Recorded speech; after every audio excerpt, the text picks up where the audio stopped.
Hello बच्चों, स्वागत है आपका हमारे इस यूट्यूब चैनल विद एजुकेशन में। बच्चों, आज मैं आपके लिए एक ऐसा बेहतरीन क्वेश्चन लेकर आया हूं जो आपके बोर्ड एग्जाम में मैथ के पेपर में बहुत ही ज्यादा पूछे जाते हैं। तो चलिए शुरू करते हैं आज के इस वीडियो को। बच्चों, आज मैं आपको रूट दो एक अपरिमेय संख्या है, इसको सिद्ध करना बताऊंगा कि रूट दो कैसे एक अपरिमेय संख्या है। तो बने रहिए इस वीडियो के लास्ट तक, बहुत ही अच्छे तरीके से मैं आपको बताऊंगा कि आपको ये आप जाएंगे अपने बोर्ड एग्जाम में। अगर आप इस तरीके से आप जाकर इस क्वेश्चन को वहां पर लिखेंगे तो आपके जो 3 नंबर हैं वो बिल्कुल पक्के हो जाएंगे। चलिए शुरू करते हैं इस वीडियो को। तो बच्चों, जो हमारा टॉपिक है वो है रूट दो एक अपरिमेय संख्या। तो सबसे पहले हम रूट दो को एक अपरिमेय संख्या अगर हमें सिद्ध करना है तो हम क्या मानेंगे कि रूट दो एक परिमेय संख्या है।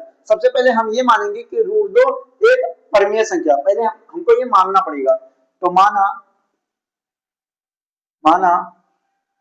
माना कि रूट दो क्या है, माना रूट दो एक परिमेय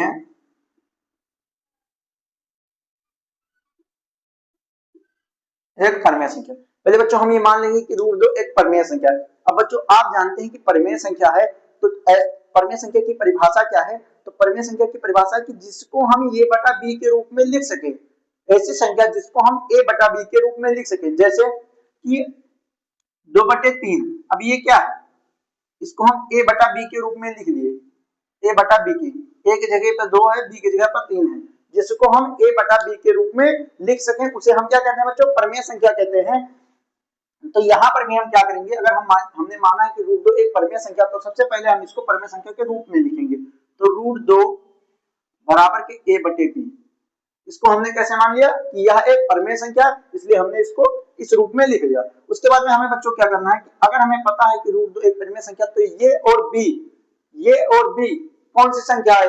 तो माना कि ये कामा b एक सह अभाज्य संख्या है, एक सह अभाज्य संख्या है जहां b is not equal to 0। ठीक है बच्चों। अब a और b एक सहभाज्य संख्या। बच्चों, सहभाज्य संख्या वह संख्या होती है जिनका केवल एक गुणनखंड होता है, जिनका केवल एक ही गुणनखंड होता है। जैसे बच्चों अगर हमने मान लिया 2 और 3 का ले लो, तो 2 और 3 क्या है, एक सहअभाज्य संख्या है। कैसी संख्या बच्चों, जैसे मान लिया हमने 11 13 ले लिया, एक क्या है, एक सहअभाज्य संख्या। जैसे कैसे देखेंगे कि अगर हमने 11 का गुणनखंड निकाला तो 11 का गुणनखंड क्या हो बच्चों, 11 गुणे 1 हुआ। उसके बाद में हमने 13 का निकाला तो 13 गुणे 1 हुआ। इसके बाद में इसका और कोई गुणनखंड है ही नहीं। अगर हमने मान लिया, अगर हम 13 को लिखेंगे तो या तो 1 गुणे 13 लिखेंगे, या तो बच्चों 13 किससे कटेगा, या तो केवल 1 से कटेगा या तो स्वयं से कटेगा। तो वही हमने यहाँ पर मान लिया कि 1 गुणे 13, यानी कि अगर हमने 13 का अगर हम गुणा करके 13 किस तरीके से लाएं, तो बच्चों 13 को केवल हम 1 से गुणा करेंगे तो 13 आएगा, उसके बाद में फिर नहीं आएगा। तो वैसे ही बच्चों यहाँ पर क्या है, 11 गुणे 13 गुणे। अब इसका कितना गुणनखंड बचा है, इन दोनों का, इन दोनों में कौन कॉमन है। तो कौन कॉमन है बच्चों, ये जिनका केवल एक उभयनिष्ठ गुणनखंड हो। एक जो एक संख्या है वही क्या हो, उभयनिष्ठ। उभयनिष्ठ का मतलब ये हुआ बच्चों की जो दोनों में हो, क्या हो, जो दोनों में हो, ऐसी संख्या जो दोनों में हो उन्हें क्या कहते हैं, हम उभयनिष्ठ गुणनखंड कहते हैं। ठीक है बच्चों। तो यही सहअभाज्य संख्या, यानी ये और बी को केवल हम एक से काट सकते हैं। किससे विभाजित कर सकते हैं, केवल एक से विभाजित कर सकते हैं। उसके बाद में हम किसी भी संख्या से एक को ये और बी को विभाजित नहीं कर सकते हैं। जैसे हमने 13 को किससे विभाजित कर सकते हैं, केवल एक से। उसके बाद हम किसी भी संख्या से इसको काट नहीं सकते हैं, उसे हम क्या कहते हैं, सहअभाज्य संख्या। ठीक है बच्चों। तो अब यह आपको लास्ट में बहुत काम आएगा कि सहअभाज्य संख्या क्या है। आपको लास्ट में यही समझ में आ गया कि कैसे इसको हम सहअभाज्य संख्या क्यों माने थे। अब चलिए बच्चों शुरू करते हैं। अब आगे आपको क्या करना है कि यहाँ पर आपको दो पक्ष दिए हुए, पहला पक्ष है, दूसरा पक्ष है। तो आपको क्या करना है, इन दोनों पक्षों का वर्ग कर देना। क्या कर देना बच्चों, इन दोनों पक्षों का स्क्वायर कर देना है, यानी कि वर्ग कर देना है। तो दोनों पक्षों का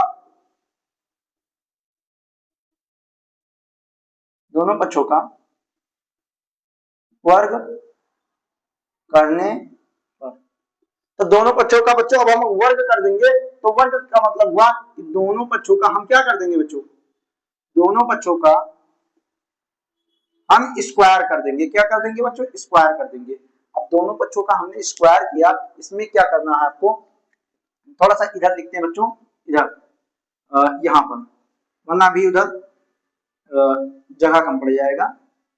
रूट 2 बराबर a बटा b का स्क्वायर, यहाँ पर ये स्क्वायर। ठीक है बच्चों, अब हमने दोनों पक्षों का स्क्वायर कर दिया। अब आपको क्या करना है कि इस रूट से ये स्क्वायर कट गया, यहाँ पर क्या बचा बच्चों, 2 बचा, यहाँ पर क्या बचा बच्चों, a स्क्वायर बटे b स्क्वायर। यहाँ पर ब्रैकेट के ऊपर स्क्वायर लगा है, इसका मतलब कि ये पर भी स्क्वायर लगा है और b पर भी स्क्वायर लगा है, तो हमने यहाँ पर लिख दिया a स्क्वायर और b स्क्वायर। ठीक है बच्चों, अब आपको क्या करना है, इसको तिरछा गुणा कर लेना है। अगर इसके नीचे कुछ नहीं, इसका मतलब 1 है। अब हम इसको तिरछा गुणा करेंगे, तो b को स्क्वायर से 2 से गुणा करेंगे तो हो जाएगा 2b स्क्वायर। उसके बाद a को a स्क्वायर से गुणा करेंगे तो यहाँ पर हो जाएगा एक a स्क्वायर, यानी कि ये स्क्वायर, इतना हो जाएगा। उसके बाद में हम यहाँ पर b स्क्वायर को रोक रखेंगे और फिर यहाँ पर 2 को अगर पक्षांतर करेंगे तो हो जाएगा ये स्क्वायर बटे के 2। ठीक है बच्चों, क्यों, क्योंकि यहाँ पर जो 2 गुणे b स्क्वायर लिखा है। अब इसका मतलब ये हुआ कि जो 2 है वो b के गुणा में है। किसमें है बच्चों, 2 जो है वो b के गुणा में है, इसलिए जब इधर आएगा, जब इस साइड में आएगा तो इधर क्या हो जाएगा, 2 b स्क्वायर के गुणा में है। अब जब इधर आ जाएगा तो ये क्या हो जाएगा, भाग में हो जाएगा। अगर इधर गुणा में है, इधर आएगा तो भाग में हो जाएगा, और अगर इधर भाग में है, इधर आएगा तो गुणा में हो जाएगा। ठीक है बच्चों, एक पक्ष से जब दूसरे पक्ष में जाता है तो उसका जो चिन्ह होता है वो बदल जाता है। अगर प्लस में है तो माइनस में हो जाएगा, अगर माइनस में है तो प्लस में हो जाएगा, और अगर भाग में है तो गुणा में हो जाएगा, अगर गुणा में है तो भाग में हो जाएगा। ठीक है बच्चों, अब क्या करना है आपको, इसको मान लेना है, इसको क्या मान लेना है हमें, इसको मान लेना है समीकरण, समीकरण फर्स्ट। क्या मान लेना है, समीकरण फर्स्ट। अब आपको क्या करना है बच्चों, यहां पर आपको अब एक बहुत ही ये आपको यहाँ पर ये देखना है कि यहाँ पर क्या लिखा हुआ है, ये स्क्वायर बटे के 2, ये स्क्वायर बटे के 2। अब इसका मतलब ये हुआ कि बच्चों कि जो ये स्क्वायर है वो 2 से क्या है, वो 2 से विभाजित है। क्या है बच्चों, 2 से विभाजित है। कैसे, कैसे विभाजित है, तो बच्चों 2 जो ये स्क्वायर है वो 2 से कैसे विभाजित है। जैसे बच्चों अगर हमने लिख दिया 4 का स्क्वायर बटे के 2, अब इसका मतलब ये हुआ कि इसको हम लिख सकते हैं 4 गुणे 4 बटे के 2। ठीक है बच्चों, अब ये बटे में है इसलिए हम इसको 2 कम 2 2 दूनी 4, इसको हम 2 से इस 4 स्क्वायर को हमने काट दिया। ठीक है बच्चों, तो वही यहाँ पर क्या कह रहा है कि जो 2 है वो 2 बटे में है, इसलिए 2 से क्या है कि ये स्क्वायर विभाजित है, और अगर ये स्क्वायर विभाजित है तो ये भी क्या होगा, विभाजित होगा। जैसे ये स्क्वायर को हम क्या लिख सकते हैं, ये गुणे बटे के 2। अब अगर ये स्क्वायर जो है वो 2 से विभाजित है, यानी 2 से जो कट रहा है ये स्क्वायर, कैसे कट रहा है, जैसे अगर हमने मान लिया 2 का स्क्वायर बटे के 2 लिख दिया यहाँ पर, अब 2 तो कट ही रहा होगा क्योंकि 2 1 कम 2, यहाँ पर 2 बार 2 है तो यहाँ पर 1 बार 2 बच गया, है कि नहीं। जैसे इसको अगर हम अलग काटेंगे तो इसको यहाँ पर लिखेंगे 2 गुणे 2, क्योंकि स्क्वायर लगा है तो 2 गुणे 2, उसके बाद में स्क्वायर का मतलब हुआ कि 2 बार लिखा हुआ है। अब यहाँ से 2 1 कम 2, 2 1 कम 2, 1 बार 2 कट गया ना। वैसे सेम यहाँ पर क्या है कि ये स्क्वायर बटे 2 से विभाजित है, यानी कि अगर 2 जो है वो स्क्वायर ये स्क्वायर से विभाजित है तो ये भी क्या होगा, ये भी सिंगल ये, तो सिंगल ये भी क्या होगा, 2 से विभाजित होगा। सिंगल ये क्या होगा, 2 से विभाजित होगा। अगर ये स्क्वायर 2 से विभाजित हो तो सिंगल ये भी 2 से विभाजित होगा। तो वही यहाँ पर कह रहा है बच्चों कि 2 जो है वो ये स्क्वायर को विभाजित करता है, तो यहाँ पर लिखिए चूंकि 2 ये स्क्वायर को विभाजित करता है, क्या करता है बच्चों, विभाजित करता है, इसलिए 2 ये को भी विभाजित करेगा। यहां पर डबल ए को अगर विभाजित कर रहा है तो यहां पर सिंगल ये को भी विभाजित करेगा। ठीक है बच्चों, विभाजित करेगा, ये इतना याद रखिए आप। उसके बाद में अब हमको क्या करना है, अब यहां पर अब बच्चों यहां पर हमें क्या करना है, यहां पर हमें क्या करना है कि अब ये स्क्वायर जो है वो 2 को विभाजित कर ही रहा है। उसके बाद में हमको यहां पर मानना है, माना माना कि बी स्क्वायर, माना कि ये स्क्वायर बराबर के 2c। अब बच्चों यहां पर एक बात आपको ध्यान रखना है कि आप √2 को एक अपरिमेय संख्या सिद्ध कर रहे हैं। जब आप यहां पर मानेंगे तो क्या मानेंगे, 2 को ही। अगर आप √3 का सिद्ध कर रहे हैं तो आप √3 मानेंगे, तो यहाँ पर 3 मानेंगे। और अगर आप √2 का सिद्ध कर रहे हैं तो यहाँ पर ये स्क्वायर बराबर 2c ही मानेंगे, ठीक है, 2 रहेगा। तब यहाँ पर क्या करना है, ये स्क्वायर बराबर 2c, ये हमने मान लिया। अब ये स्क्वायर बराबर 2c को किस में रखेंगे, तो ये स्क्वायर बराबर 2c को हम समीकरण फर्स्ट में रखेंगे। तो यहाँ पर लिखिए समीकरण फर्स्ट में ये स्क्वायर बराबर के 2c को, ये स्क्वायर बराबर 2c को रखने पर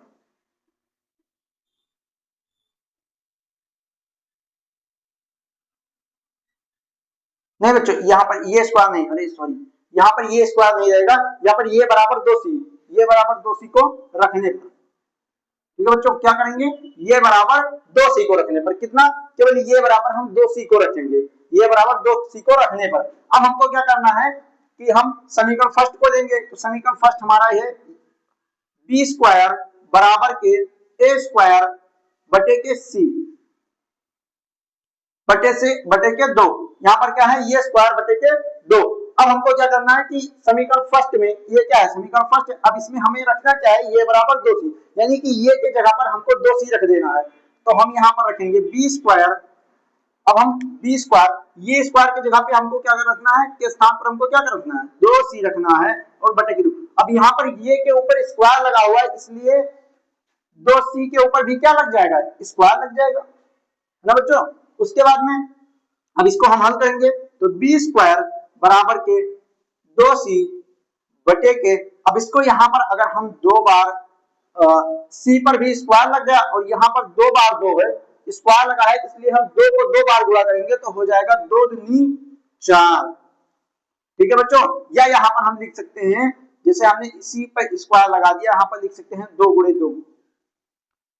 क्यों बच्चों, क्योंकि यहाँ पर 2c स्क्वायर लगा हुआ है, इसका मतलब ये हुआ कि बच्चों 2c जो है वो कितनी बार लिखा है, 2 बार लिखा है, इसलिए हमने यहाँ पर 2 लिख दिया और 2 बार उसके बाद में बटे के 2 कर दिया। अब 1 2 से हमारा 1 2 जो है कट जाएगा, तो यहाँ पर क्या बचेगा बच्चों, बी स्क्वायर बराबर के c का c से गुणा होगा, तो क्या हो जाएगा बच्चों, यहाँ पर 2 लिखा हुआ है तो 2 लिख दिया, c से c का गुणा हुआ तो हो जाएगा बच्चों 2c स्क्वायर।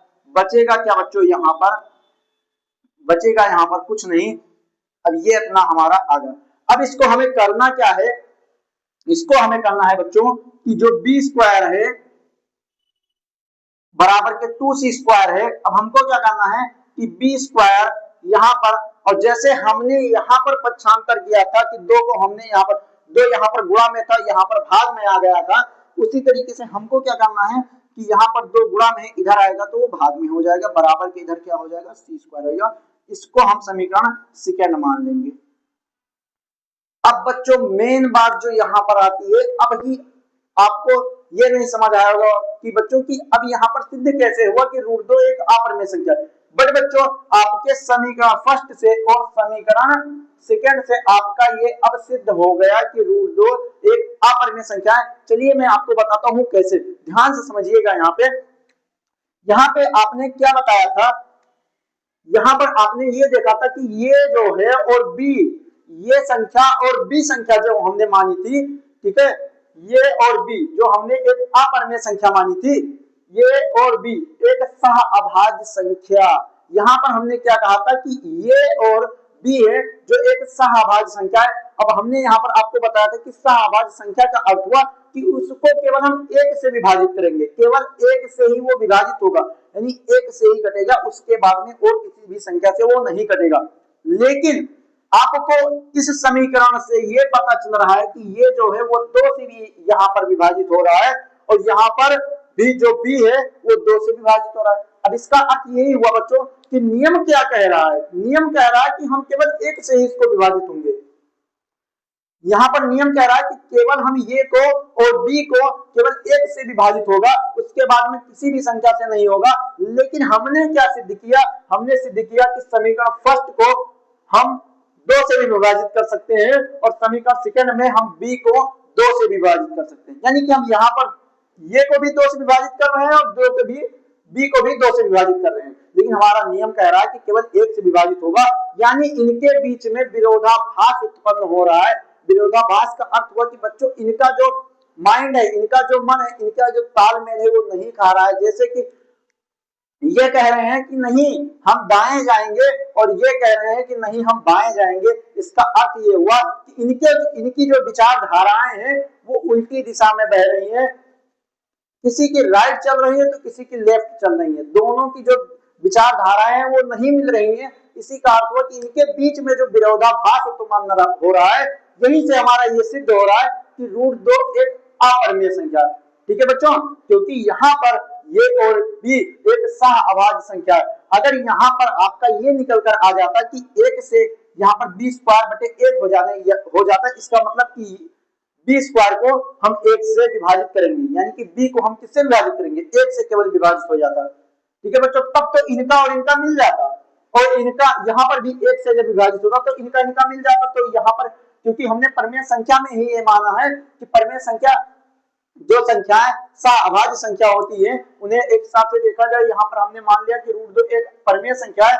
अब यहाँ पर हमने कहा a और b एक सहअभाज्य संख्या है, ठीक है, जो कि केवल 1 से विभाजित होगा। लेकिन अपरिमेय संख्या क्या कह रही है कि यहाँ पर 2 से विभाजित हमने कर दिया। इसका मतलब ये हुआ कि अगर 1 से हो जाता, 1 से अगर यहाँ पर विभाजित हो जाता तब तो परिमेय संख्या थी, लेकिन यहाँ पर 1 से विभाजित नहीं हो रहा है, यहाँ पर 2 से विभाजित हो रहा है, इसलिए इनके बीच में विरोधाभास उत्पन्न हुआ। यही से हमारा ये सिद्ध होता है कि √2 एक अपरिमेय संख्या है। तो कैसे लिखेंगे बच्चों, यहाँ पर हम लिखेंगे आंसर में हमको क्या लिखना है कि समीकरण, यहां पर हमको क्या लिखना है बच्चों, आंसर में समीकरण फर्स्ट व सेकंड से सिद्ध होता है। फर्स्ट व सेकंड में सेकंड समीकरण फर्स्ट व सेकंड समीकरण फर्स्ट व समीकरण सेकंड में विरोधाभास उत्पन्न हो रहा है,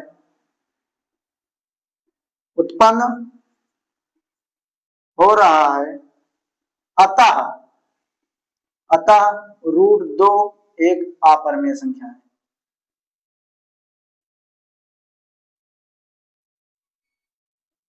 एक अपरिमेय,